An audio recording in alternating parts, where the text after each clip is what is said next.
Hey YouTube, how you guys doing today? Kevin here coming back at you with a mess. Yes, another mess. I'm sorry, I meant video. Okay, so what are we looking at here? What is this colossal pile of ignition? Yeah, you heard me right. This is a colossal pile of ignition. These are parts and pieces that I have collected over the years of many different parts and pieces of bikes. And this is not all of it. This is what I had right next to my bench in a drawer. So I decided to empty the drawer onto the table. Okay. We're going to be talking about ignition systems. And there is you guys have come up with an amazing collage of questions. And I say that, and I want you to know, I want to say thank you. Because your questions help promote different videos. And that allows me to tackle your question directly head on. So I have got a comprehensive ignition video. And I did say I was all done with ignition videos because I thought I covered everything. But then you guys come back with some great questions. And I have got to answer them. Because that's what we do on the channel, right? So we want to get your bikes running. We're going to be talking about points. We're going to be talking about electronic ignition. We're going to be talking about coils. And I am going to make you understand absolutely everything there possibly is to know about your ignition systems. So we're going to be talking about different types, different kinds, why I do the way I do, and why some of the testing that I've seen on YouTube is not accurate. And is actually dangerous for your bike. So we're going to be talking about inner rotor ignitions. We're going to be talking about different flywheels, everything from a 6 magnet to a 3 magnet to a 4 magnet. Okay, we're going to be covering everything from a CDI built into the coil to an external CDI, to a performance CDI, or a so-called claim to be CDI. Okay, so that's what we're going to be covering in this video. Or this is probably going to be a 2-part series. So, what I'm going to do is I'm going to clean up some of this mess first, because we can't work on a bench like this. I did this pile right here to kind of give you guys an idea of what we're doing. And yeah, so let me get this part cleaned up, and then we're going to start in the video. But before I do that, please take a moment to hit that subscribe button, the bell icon, so when I post a video, you get it and you don't miss out on any great content. And please help me out by sharing my channel on your social medias and giving a thumbs up. That helps us move us higher in the algorithms and helps the channel grow. So let me get this cleaned up, and then I will be back. Alright, so we're going to start off at the very beginning. We're going to start off with the removal of a flywheel. This right here is going to be the most basic thing you're going to have to do. This is step 1 in diagnosing anything. Anything and everything. No spark system, points ignition, CDI ignition, whatever the case may be, okay, is pulling off the flywheel. So many times I have seen people take a hammer and smack it to try to shock it loose so they can pull it off. Okay, it's a tapered one. I did this on my lawnmower. It should work on here. I'm going to take my hammer and I'm going to whack it around the edge, and it's going to pop off. Don't do that. And I'm going to tell you why. Because your lawnmower has a 1 magnet in one spot. A dirt bike has magnets all the way around. A shock on this side will break or crack a magnet. And it doesn't matter if you're using a big solid hammer or even a brass hammer, okay? Any impact to this flywheel will do 2 things. 1, it will break a magnet. 2, it can damage the crankshaft because it's soft metal. Actually, I'm going to add a 3rd one there too. It could set this out of balance if you don't by any chance break a magnet. Never whack a flywheel with a hammer. I don't care how tight it is. I don't care how much hard time you're having. You need to buy the tool. I have had many people say to me, Kevin, I can't afford the tool.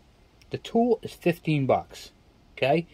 With inflation and everything else going on, it's probably about 18 to 20 bucks. It's still cheaper than replacing a very hard to find flywheel. This flywheel right here is extremely hard to find. This is for a KE100, and it's from 1996 to 2001. A very hard flywheel to find, okay? There's a tool you can buy,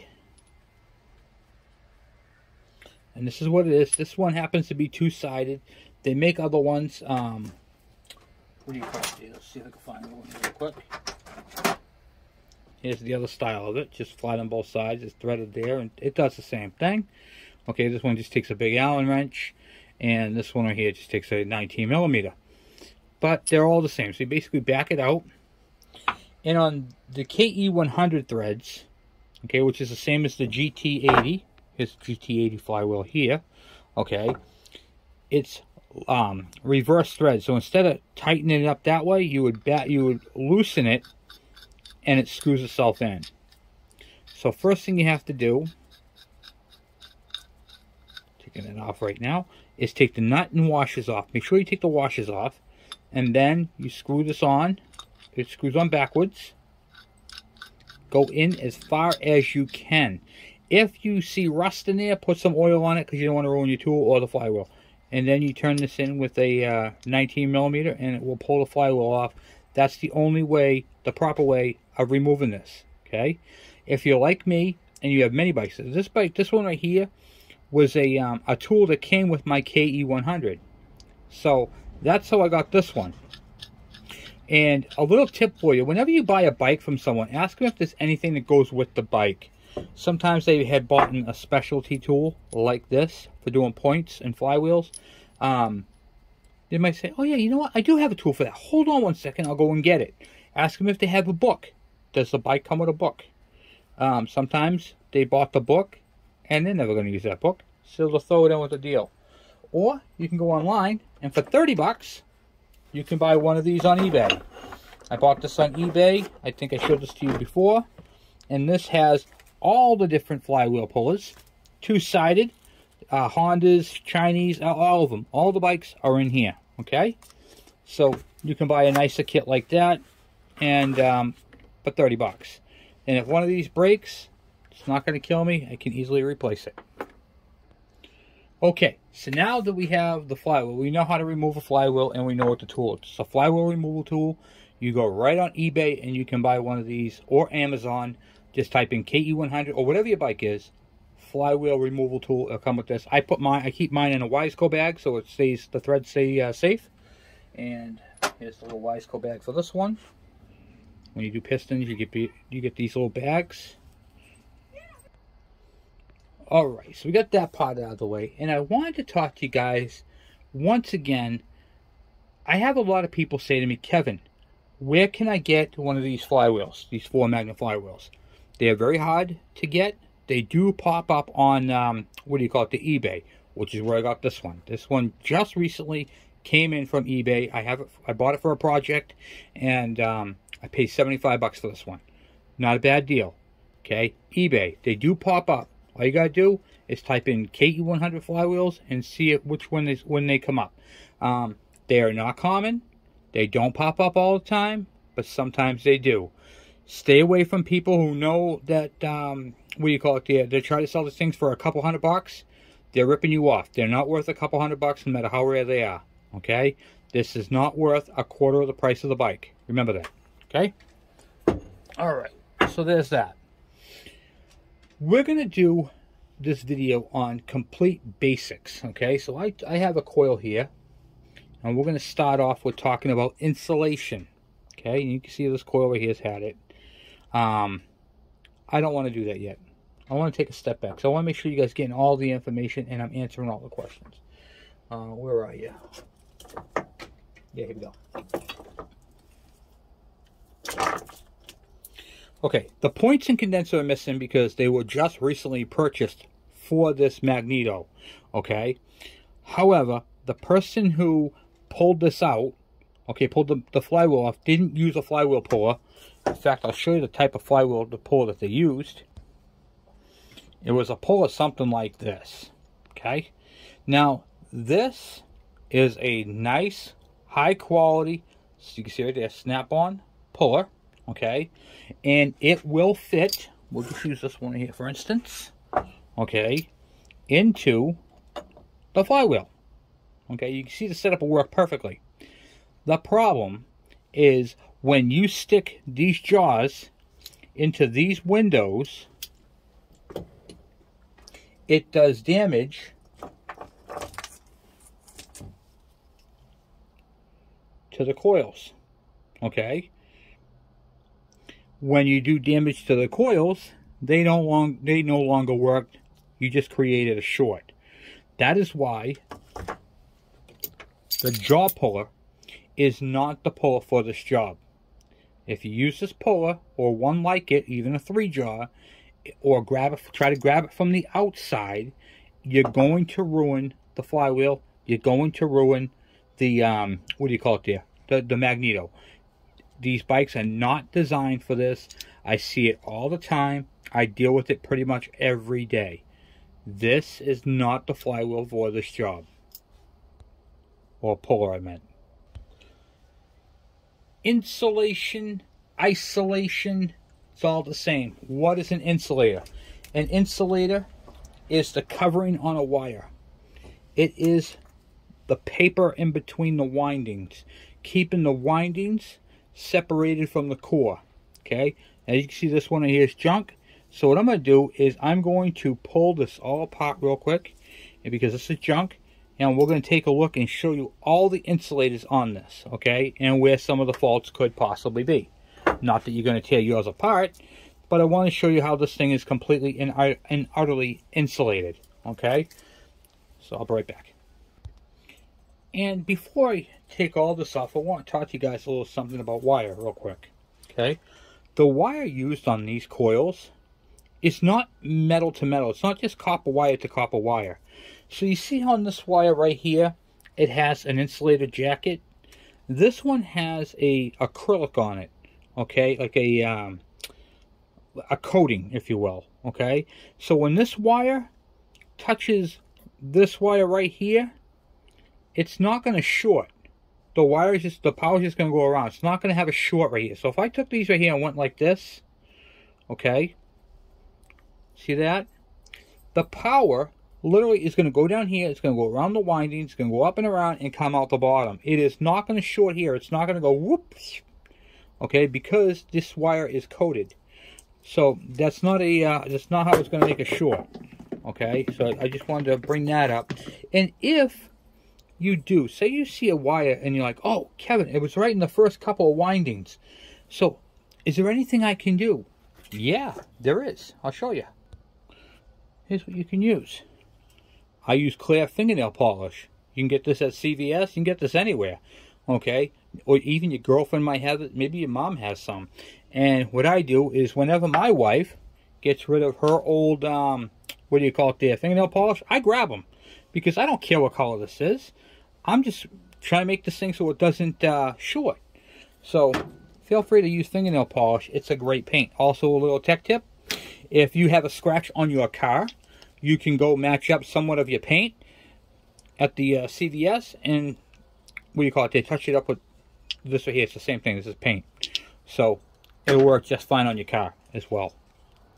Alright, let me get this ripped off so I can show you. Okay, so I unwrapped it to the last coil on there. Okay, and this is one of the insulators that goes on the side here. It literally goes all the way around, but I just dropped this thing on the floor and broke it.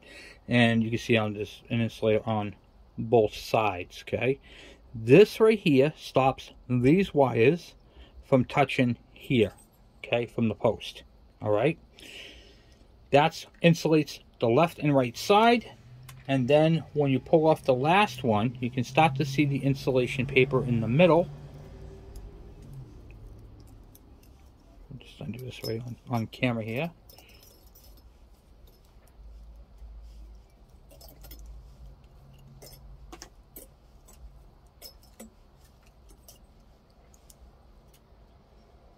Okay.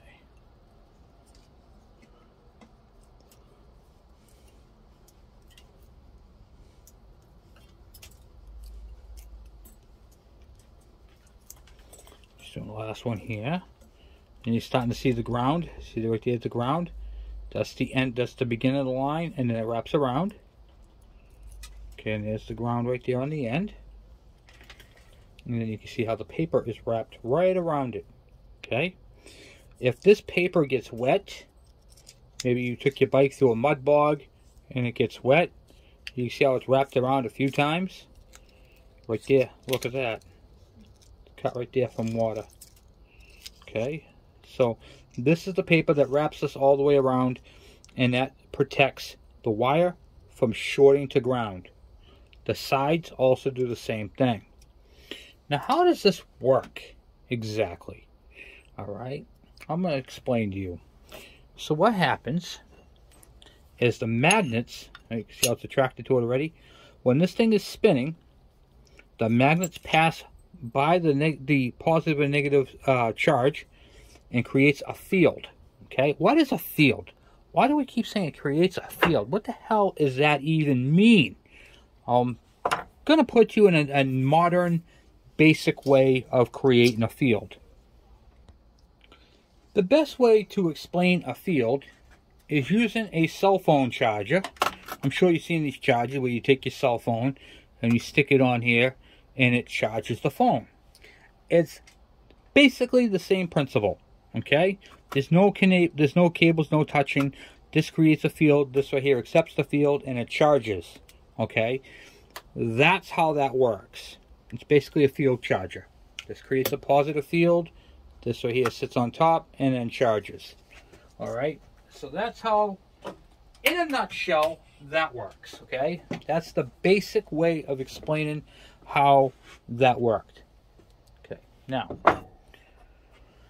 the insulation allows, basically what the insulation does on even a wire or on here or even in the points, it is basically a barrier. It is a pipe, a tube. It is a, it's like a garden hose. So the current can move through the hose without having a chance to go anywhere, okay? You'll notice on a lot of videos on YouTube that they say, oh, electricity flows like water. It does. I'm going to explain that later on in part 2. But for the part 1, I'm going to explain to you how this works. A garden hose is basically there to channel the water, or in this case the insulation is there to channel the voltage. Okay, so I want you to remember that. Alright, now we're going to talk about another insulator on your points. Now I covered this in a video from before, but we're going to go over it again on this one because I have seen some crazy stuff with points lately, and once again, it's not you guys' fault. Points faded out in what do you call it, on cars in 1975, and then they went to D.I.Y ignition, okay, because people just didn't understand this. But anyway, we're going to talk about points and the insulations on this. The insulation is right inside here. We're going to take one of these points apart and I'm going to show you it all. Literally, you're going to know everything there is to know about an ignition system. Okay, this is basically, I'm all in, guys. I am telling you all the secrets. I'm telling you everything. Okay, so we have points. I'm going to blow you up here. Whoop, here we are. There is a little clip right here. Okay. That clip pops out. It's probably going to be shooting across the shop. I'll probably never see this clip again. It would help if I used a flathead, not a Phillips. Please bear with me here. Okay. Okay. Once you pop the clip off there, just like that. And then we have to take the screw apart. Here.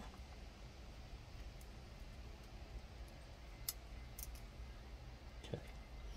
Now, on each side of the screw, you'll see that there is these two pads. These are insulators. Okay, I have seen people take this off, put the bolt and screw and washer on here, tighten it down, and you automatically shortened it out. Or put it on this side right here where the spring is, so it touches the spring. It's not supposed to. Okay, now on the bolt side, there are 3 insulators. I'm not sure what those are and how they go together in a second.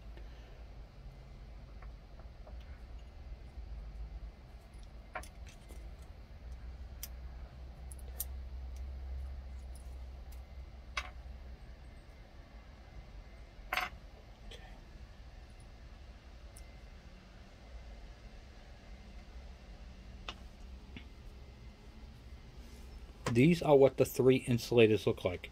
Outside, inside, and center. Okay, you can see there's a hole in the center there. Okay. What these do is, you see this hole right here? Its job is to keep the wire and the current from touching this ground. If the inner, what do you call it there, insulator is cracked and the bolt touches or wears into it, it will short right here. On this pad right here, you can see how there's a chip right there. If the wire happens to go and touch that through that chip and touch this ground, your points won't work.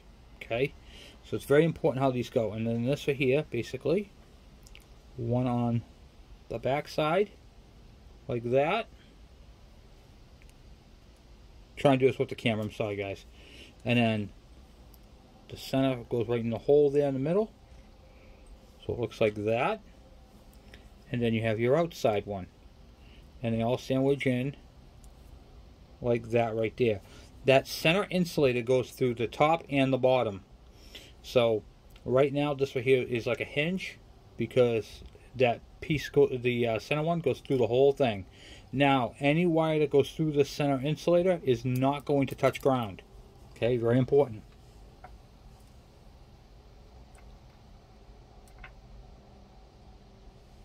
Now we're looking at the points themselves. Do you see the center piece right here, this bushing? That bushing right there is also, it doesn't come out, but it's also the same material as this right here. These are not metal. They're like a composite, and they won't allow anything to touch ground. So, when the points are on the shaft right here, there is, see the gap right there? You can see how the points right there are not touching, and then up top here there's a bigger one, because he's upside down at the moment. But hold on 1 second, we'll get that out of there for a minute. Okay. All right. So the bigger insulator typically is at the bottom, so that they can. Right up on this one right here, it's on top, which is kind of weird, but no, it's correct. The fat one's down bottom, fat insulators here. Now, if you have an old set of points, I have seen these insulators wear out, where this piece right here is actually riding on the bottom. The insulator is worn out. Okay, so right now, if I use my multimeter, grab that.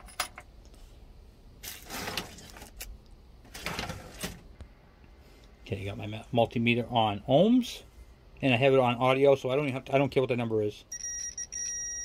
Okay, you can hear that.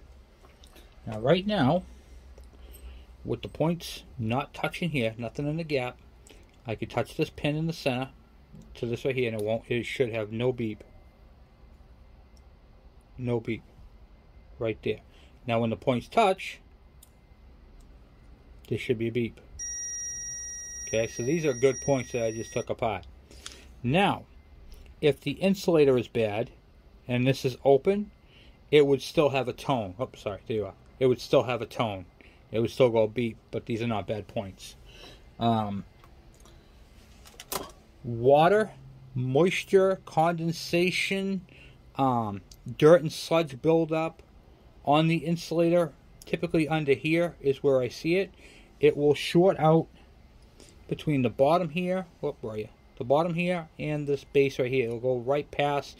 If there's a bridge over this insulator, okay, which I'll show you how that works. Let me put the spring back in the right spot.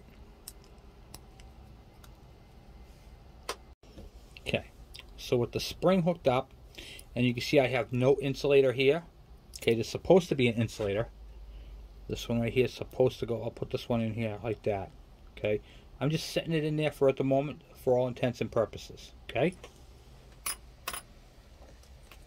Now I should have a tone right now because the points are touching.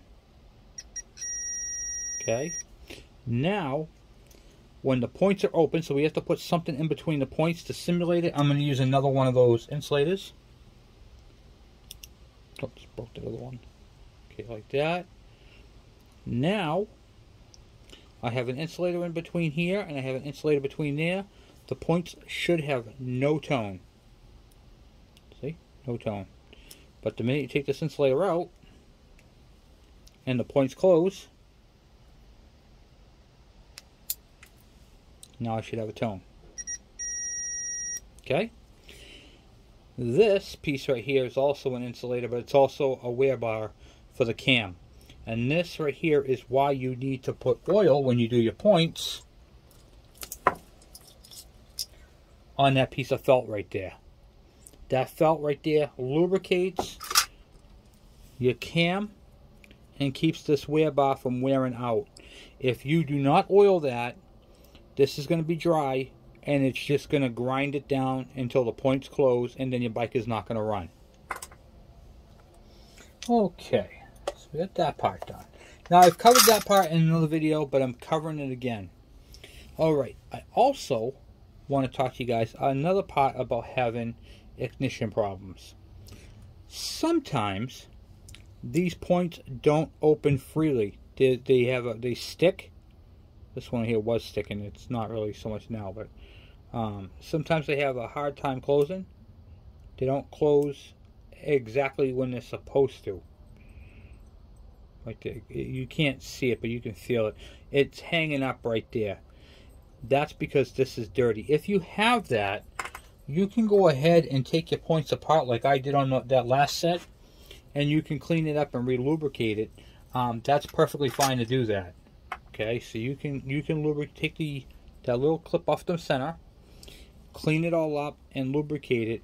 And if that works, if it's smooth and the points are good, then you can go ahead and use them. Now, let's move on to one more thing. These points are what we call a tune-up. So, back in our day, what you would do is you'd bring your bike to a motorcycle shop, and they would replace the points and condenser. Oh, there we go. The points and condenser and spark plug. That was an ignition tune-up. Okay? If you have a bike that's been sitting for 5, 6, 20, 30 years, and it hasn't had a set of these, this should be your first thing you replace on your bike. These and the spark plug.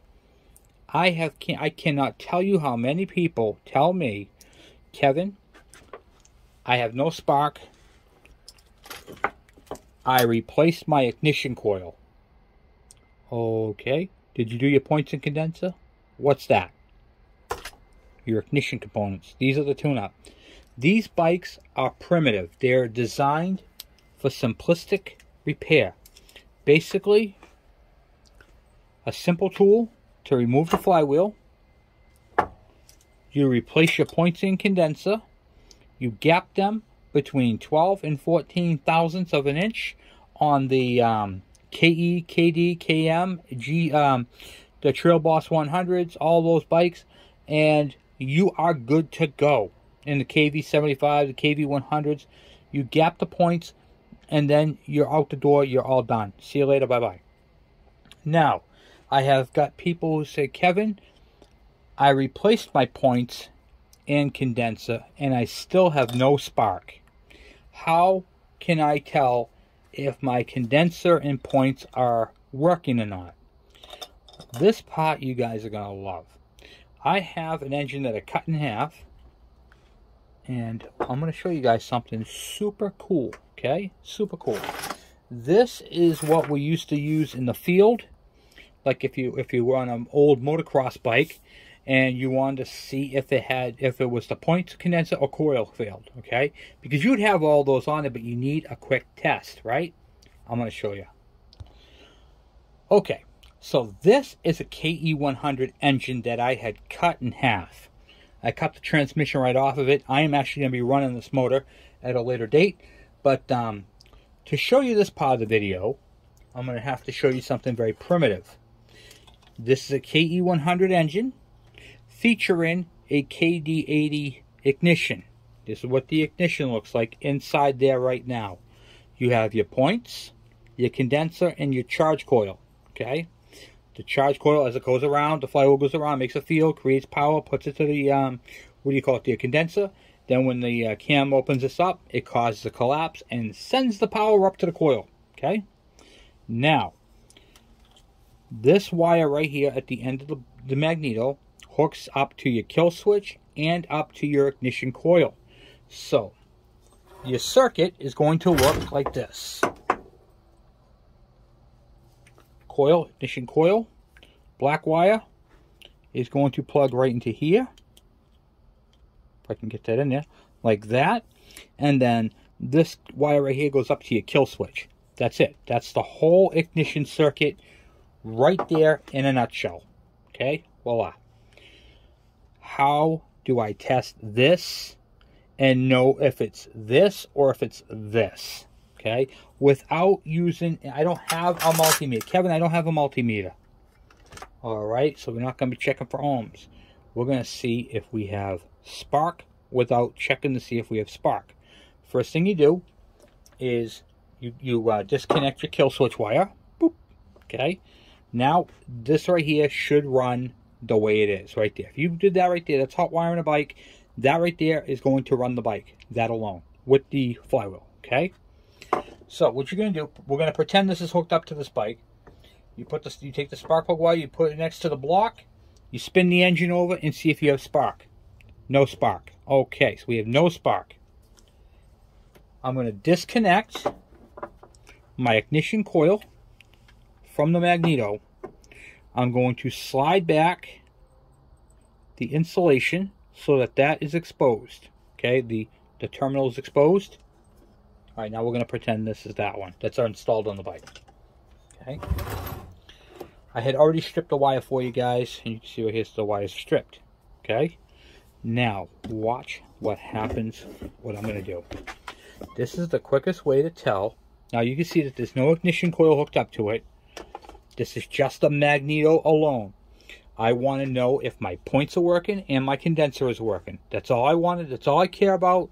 I want to know if I have to pull the flywheel off or if I don't. So you're going to bring this right here over to here. I'm going to rotate the engine. Let me pull the spark plug real quick. Make it a little easier to spin that for me. Here we go. Yep, perfect. Okay, take your wire. Go next to the block.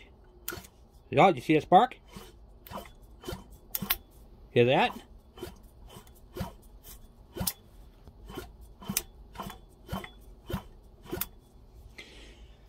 Now I know that this engine has a good set of points and a charge coil is good. I know my points are good and my condenser is good. Okay, I just saw it all happen right here.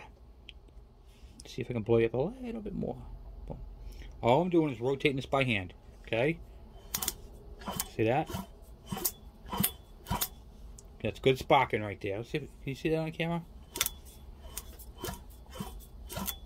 There you go. Good.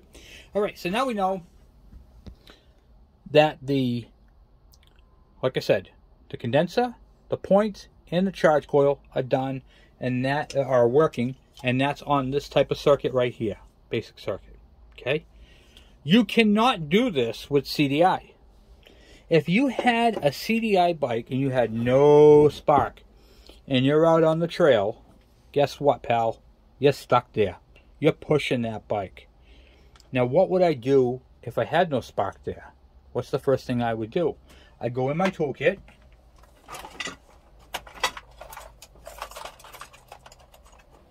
I'll show you this. This is a points file. Okay, this is designed for cleaning points. But you're not always going to have one of those. chances are you're with your woman. Guess what she has in that purse of hers? Nail files. Guess where you can get anywhere? Nail files. CVS, Walmart, Walgreens, Costco, everywhere you go. Publix, Market Basket. Everybody has nail files. And then what you're going to do is, if you have a nail file like this one, see how it's got the shiny tip? You can just take a pair of cutters, cut that tip off so it's just a file. Stick it in the window at the points. Right there. Open your points up and file them down a little bit. Now it's going to make a contact, and then that right there is most likely what's going to get you home. Okay? They probably got some ash on them from touching so much, and then right there you just clean them up a little bit, and then you can send this bike on down the road, and it should have spark. Okay? With a CDI module, is electronic. When this thing shorts out, you're dead in the water. You are not going anywhere. You're calling your buddy, hey, I need to get back. I need you to bring your pickup truck. I need you to come get me, or help me push this bike back home. You can't do that. You can't do this with one of these. All right. Now, Kevin, how come you change all your bikes to CDI?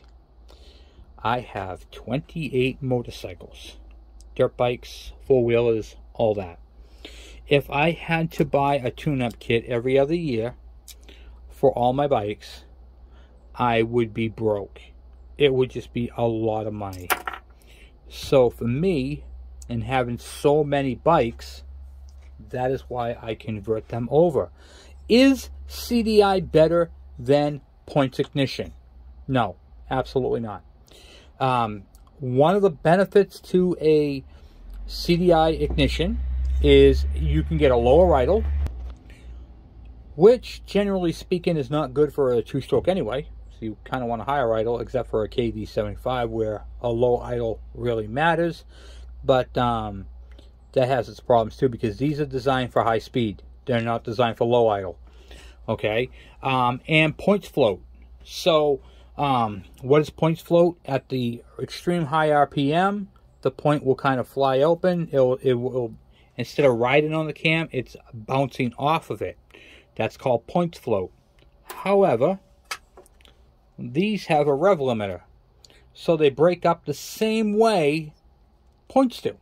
So points would have point float at an extreme high RPM, above where its normal would be. Same thing with a CDI. Once you get past that point of its limit, it'll start breaking up. So there's no gain on that. People like CDI because they understand it. No, they don't understand it. What they understand is, if I have no spark, I replace this. But unless you have an extra module with you on the trail, it's not going to matter. The bike with the points is going to get you home. If I had a plethora of points, I would just keep my bikes all points, because honestly, they work amazing. I still have a couple of bikes that are points that are not being converted over. I'm actually keeping my points bikes from here on out that are points, because, well, I'm not planning on getting too many more bikes. Yeah, right. But you know what I mean. So that is how I test a condenser, points, and charge coil. You can do it any way you want, but that's the quickest reference to do it. Okay, now let's check something else out. Alright, so the next part we're going to be talking about is some coilage. Okay, yes, coilage. Now, let's talk CDI coils versus regular coil. Kevin, I went on eBay and they're selling these coils and they say they're CDI. They are CDI. But you said they won't work on my bike. If it's a CDI coil, how come it won't work on my bike? I have brought this up several times, okay? This CDI right here is designed to work up, with a pickup style CDI unit. There are two different types. So over here, I have, this is for a GT80, okay, or an MX80. Let's pull it apart here. Okay. And this one right here has this pickup. This is the charge coil like you find on a KE100. This is the pickup right here for the trigger. Alright, so this is a trigger style ignition. And this trigger style ignition works with a module. When you have the module will work with this coil. If you have a 96 to 2001 KE100, throw everything I just told you out the window because it's useless. If you have a KE100, it only has a coil. There is no trigger. So how does it work? It passes by, it sends the power up the cord, and fires the coil. Okay? Now, do you see the shape of this coil? See how it's all wonky looking? Let me show you here. You can see the difference. This one's fatter. You can actually see the roundness in it. And then you see this area up top here. See how big that is? And how it's got the plug on the back of it. That's because this module right here is actually built into the coil. This is an actual CDI coil for a KE100. Okay? This is a CDI coil for a CDI powered bike that uses a module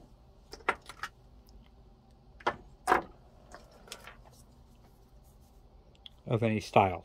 Okay, so this will work on a CDI, just not your bike. It won't work on a DS80 either. The DS80 takes the same setup as the KE100, the KDX 50, the Suzuki Junior 50, the Suzuki LT 50, all take this style coil, and this is actually a, where did I do with it? Where did I just put that thing? There it is. This pickup right here is actually out of a Junior 50. Okay, it's the same principle. What I'm going to try to do is take a coil like this into a 3 magnet like so and replace it with that. It's a little different. If I can modify it to fit, that's my next project, and get rid of the points on a 3 magnet flywheel. But I haven't tested that yet. So that right there is one of my ideas. Okay. Very difficult to find a KE100 CDI unit. Every time I get them, I use them on my bikes. Like my KD80, my KM100, my KE100 all share the same ignition systems. So there's that. Okay, so then I was asked, Kevin, where can I get an inner rotor kit? Some people are like, what the hell is an inner rotor kit?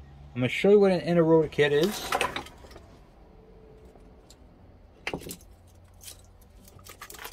This is an inner rotor kit. So instead of having a big flywheel like this, it uses a dinky small flywheel, a quarter of the size, okay, to run the bike. Well, there's a couple of problems and a couple of advantages with this, okay? One, this right here lightens up the crank dramatically and is very fast. It is high speed. It will make the engine spin up really quickly. The problem is it decreases the torque of the engine because this flywheel, the weight when this mass is spinning, it has what we call inertia or centrifugal force. And it will, when the engine's coming up on compression, this throws the crank the rest of the way. So when the piston's coming up and compressing, and it's getting harder to rotate, the mass of this thing spinning is what fully makes it compress. Without this flywheel, the engine's going to hit compression and stop. Okay, the compression's going to become a brake. This engine right here, that's going to have this inner rotor, is going to be subject to more kickbacks, backfiring, and having a little bit more of a hesitation than something that has a bigger, heavier flywheel. That doesn't mean you can't get a lighter flywheel or lighten up this one. But remember, these are balanced. So, if you take any material off this flywheel, so say you put this, say you put this flywheel in a lathe and took it down a couple of thousandths, okay, and you shaved it down as much as you could, you removed as much material as you could to lighten up this flywheel, you're still going to have to send it to a machine shop to have them spin it up and balance it. Because if not, it's gonna create harmonics like that, and it could break a crankshaft. Okay, so there's that. Let's see. Okay, so we covered on the inner flywheel. Oh, and a great question, Kevin. My ignition coil is leaking. What do I do about that? Nothing. That's glue. Okay, that's what holds this in. And when they glue them, sometimes it gets all over it. Sometimes they're nice and clean like that one. Okay, it just depends on the flywheel. This flywheel is actually good. All right. What was the other? I got, geez guys, I've gotten so many questions. I should have wrote them all down. I just trying to go off the top of my head and remember them all. Oh yeah, there was one about how many grounds are on a coil. There are 2 grounds on a coil. On every coil has 2 grounds. So you can see right here these little tabs sticking out right here. One's for the power wire, and then the other one's for the ground. So if this is all rusty, what's going to happen is it's going to create high resistance, and it can stop your ignition from working. It can also burn out the coil, and what do you call it? They have intermittent problems. So when it gets damp, or like in the morning, the dew, it could create connections and then stop connections later on when it dries out. So you could have a bike that starts up in the morning, but won't start in the afternoon. Typically what happens is you have condensation in between your ground and your frame. Okay, so you need to make sure that's clean. There is so much to ignition systems, and they're not all the same. What worked on one bike is not going to work on every bike. Okay, you'll see coils like this right here. This is an aftermarket coil. You can see how small it is. This is a 6-volt coil. Okay, you can also see how nice the wire moves, and if you have a wire that doesn't move, like this one's stiff, you can use a hair dryer and soften that up. Okay. You'll see there's 2 wires on this. When you get these coils, this is a 6-volt coil, and when you get the coil, you're like, oh my God, Kevin, I can't figure out the wire. Mine only has 1 wire going up to it. What do I do on that? So let me see. Here we go. Right here, see, my coil only has 1 wire, but this thing takes 2 wires. What do I do? Well, what you're going to do is you're going to take one. You're going to put what they call a spade connector on it. It slides over it. And then you're going to put an eyelet connector with a circle, and it's going to go to ground. So one's going to go from here to ground, and then the other wire, that hot wire, the black wire, is going to have a female spade end on it, and it goes on to here, and then that's what's going to fire your ignition. If you put this on your bike and it doesn't fire it, simply take this off, put the ground on that side, put the positive on this side, and try it that way. Okay? Basically, this joy here just connects, just creates a contact. So this is actually connected to this. This is one end of the circuit. This is the other end of the circuit. And then this bar in the middle, that is the exact same thing, same principle. What did I do with that thing? Nope, I didn't put it there. Right here. Has this core. Okay? Same principle. All what's inside of this coil is 2 coils like this wrapped around this coil right here. You have a heavy winding and a light winding. The heavy winding goes to your output, and the thin winding is in the middle, and then when it causes a breakdown, it collapses and the energy jumps from one coil to the other and then out to the spark plug. It's just basically all this is a step-up transformer. Okay, so there is a lot of information on this particular video. The next video, I'm actually going to show you guys how a condenser capacitor works. We're going to talk about how electricity flows like water, and we're going to show you guys, I'm going to simulate how this works in an ignition system, and I think you're going to like it. For that, I have to recruit my son, who's been dying to help me with this video, and when you see what's going to happen, you will know exactly why. Also too, I have another thing I wanted to talk to you guys about is, even after you do that test with the coil that I showed you, doesn't necessarily mean your coil is bad. Always check your tips.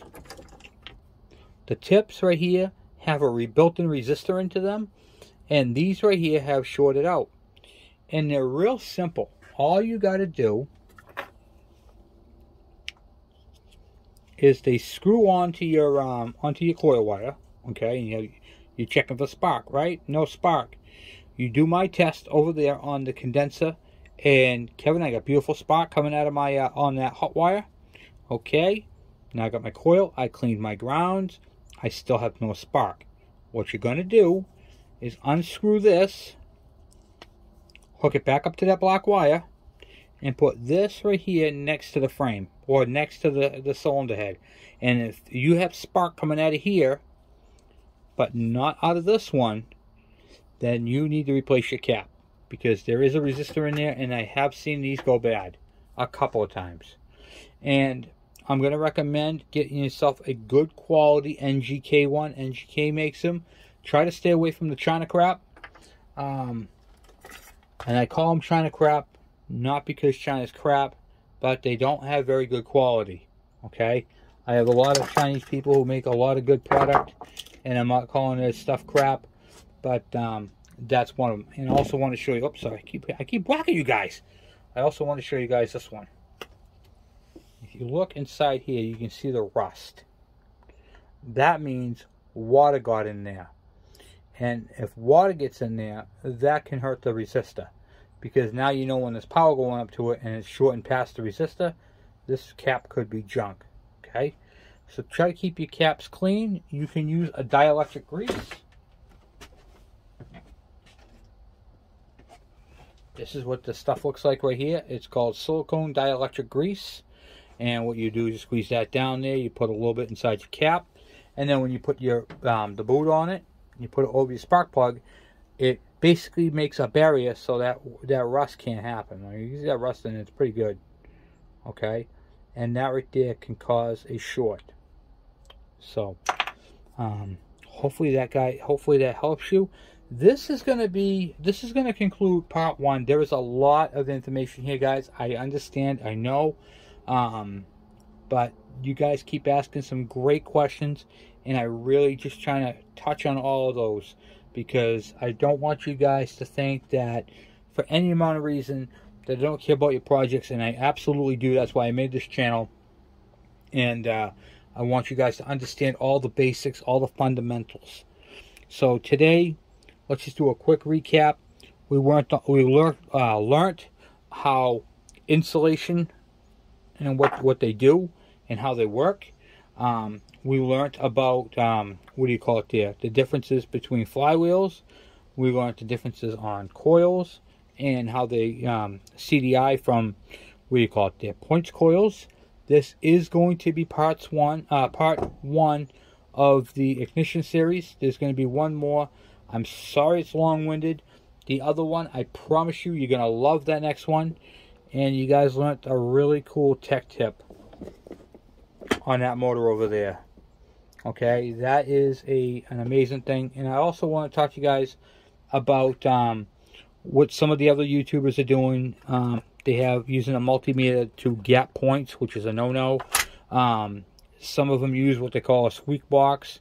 You can make one. I really don't recommend them. There's no substitute for the way they're meant to be done. I've got people saying, Kevin, I gap my points until I'm blue in the face, and it's not working. I used my method and it works. And yeah, your method might get the bike up and running, but now your dweller's all off and you're not getting your full potential and power. So, which means that you were gapping them incorrectly. So, we're going to get further into that. In the next video, we're going to talk about gapping and how to properly gap a set of points. And I'm going to show you guys that right here on the bench. And, what do you call it? We'll probably use that engine to do the gap on the points. And then show you guys how to set these up. But I mean, guys, I've seen some crazy stuff, and I'm hoping the stuff that these videos are going to help you out with that. So anyway, guys, I'm going to end it here. I want to say thank you for watching. Thank you for hanging out with me, and please don't forget to subscribe, thumbs up, and share it on your social media. If you have any questions, by all means, please ask them. And just a little disclaimer, none of the stuff is for sale. This is all stuff that I use on projects and videos. So I have to say that because I've been having a lot of people saying, Kevin, do you have this for sale? Do you have that for sale? I stopped selling parts, and the reason for them is I need them for the videos and I need them for the bikes because I have a lot of bikes coming in. So anyway, once again, guys, thank you for watching. Thank you for subscribing, and I will talk to you guys later. I'm out.